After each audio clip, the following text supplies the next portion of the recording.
I used to be stuck behind a barrier that prevented me from enjoying the outdoors for a whole season. I would rarely go out because of the cold, but that's starting to change. I've started to become more curious and interested in winter hiking, and a few winter sports. Once settling in the idea of spending time in the cold, the interest really began to rise.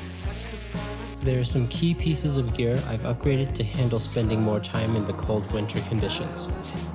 All of this seems so obvious. I mean, yeah, of course, better snow gear is going to make the cold more bearable.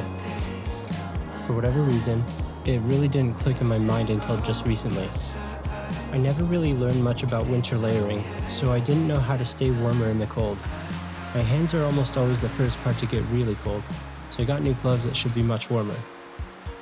I also got some micro spikes to attach to my boots. They helped me more than I thought they would in my first hike with them. I should have gotten some of these ages ago. Getting out in the outdoors and mountains is such a great way to unwind and find the space to just pause and think. It's almost like a meditation of sorts. And even though I'm so familiar with the canyons and mountains around me, hiking in the winter is just a whole different experience. The winter sky has a very unique color palette that you don't get to see for the majority of the year.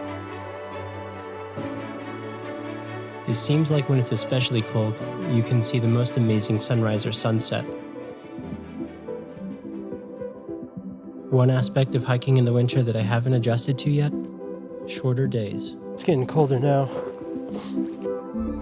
It takes a while to get used to hiking back in the dark, and sometimes your mind plays tricks on you. I can hear something out there. No idea what it is. Little animal?